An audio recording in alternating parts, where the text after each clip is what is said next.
మాజీ మంత్రి ఎమ్మెల్యే మల్లారెడ్డి ఆసక్తికర వ్యాఖ్యలు చేశారు. రాజకీయాలకు దూరంగా ఉండాలనుకున్నట్టు కామెంట్ చేశారు. ప్రజలకు సేవ చేసి మంచి కాలేజీలు, యూనివర్సిటీలను నడిపించాలనుకున్నట్టు చెప్పారు. తాను ఎంపీ, మినిస్టర్, ఎమ్మెల్యే అయ్యానన్నారు. ప్రస్తుతం టీఆర్ఎస్ లో ఉన్నానన్నారు. తనకు 73 ఏళ్లని, ఇప్పుడు ఏ పార్టీ వైపు చూడాల్సిన అవసరం లేదన్నారు మల్లారెడ్డి.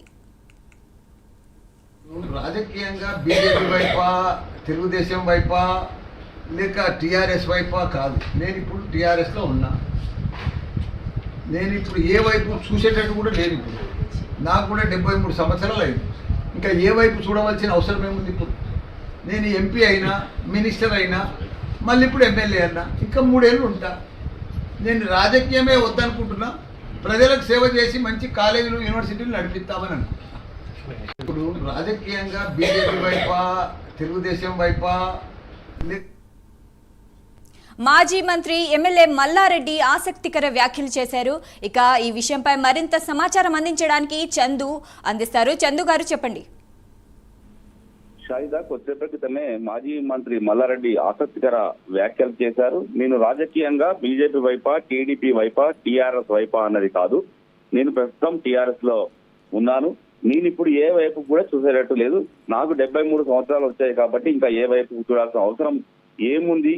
ఇప్పటికీ ఎంపీ, మినిస్టరు, ఎమ్మెల్యే అయ్యాను. ఇంకా 3 ఏళ్లు ఎమ్మెల్యేగా కొనసాగుతాను. అసలు రాజకీయమే వద్దనుకుంటున్నా. ప్రజలకు సేవ చేసి మంచి కాలేజీలు, యూనివర్సిటీ స్థాపించి నడిపిద్దామని అనుకుంటున్నానంటూ కూడా ఆయన ఆసక్తికర వ్యాఖ్యలు చేశారు. ముఖ్యంగా ఈ రోజు రక్షాబంధన్ సందర్భంగా ఆయనను నియోజకవర్గానికి సంబంధించినటువంటి కొంతమంది మహిళా నేతలు కూడా వచ్చి రాఖీ కట్టారు. అదేవిధంగా ఆయన సోదరీమణులు కూడా, ఆయన సొంత సోదరీమణులు కూడా ఆయన రాఖీ కట్టారు. ఈ క్రమంలో అక్కడికి వెళ్ళడం మీడియా ప్రతినిధులు అక్కడికి వెళ్ళారు.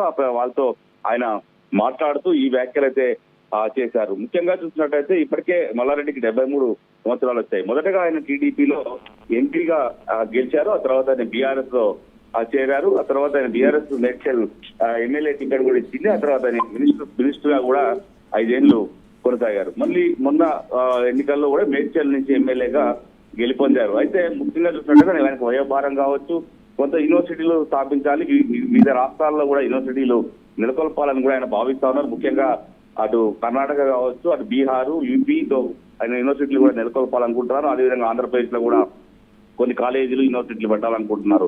ఈ క్రమంలోనే రాజకీయాలను దూరంగా ఇక ఉండాలి అని నిర్ణయం తీసుకున్నట్టు తెలుస్తుంది. ఎందుకంటే ఆయనకు ఒక 2 కుమారులు కూడా ఉన్నారు. వాళ్ళని కూడా వాళ్ళని రాజకీయ రంగ ప్రవేశం చేయాలని కూడా చాలా కాలంగా మల్లారెడ్డి భావిస్తున్నారు. ఈ క్రమంలోనే వచ్చే ఎన్నికల్లో ఆయన వారసులను రాజకీయాల్లో తీసుకోవాలనుకుంటున్నారు. కాబట్టి ఆయన రాజకీయాలు దూరంగా ఉండాలని అనుకున్నట్టు కూడా మనం చాలా స్పష్టంగా ఆయన వ్యాఖ్యలు చేశారని కూడా అర్థమవుతోంది. ఎందుకంటే ఎప్పుడు ఏదో ఒక సంచలనాలకు మారుపేరుగా మల్లారెడ్డి ఉంటారు, ఆసక్తికర వ్యాఖ్యలు చేస్తుంటారు. ఈ క్రమంలోనే ఈ రోజు కూడా ఈ వ్యాఖ్యలు అయితే చేశారు. మొత్తంగా చూసినట్టయితే మరి మల్లారెడ్డి 3 ఏళ్ల తర్వాత రాజకీయాల్లో మరి ఆయన చెప్పినట్టు దూరంగా ఉంటారా, లేకపోతే మళ్ళీ కంటిన్యూ అవుతారా, లేకపోతే వారసులను రంగంలో దింపుతారా అనేది మాత్రం చూడాల్సి ఉంది.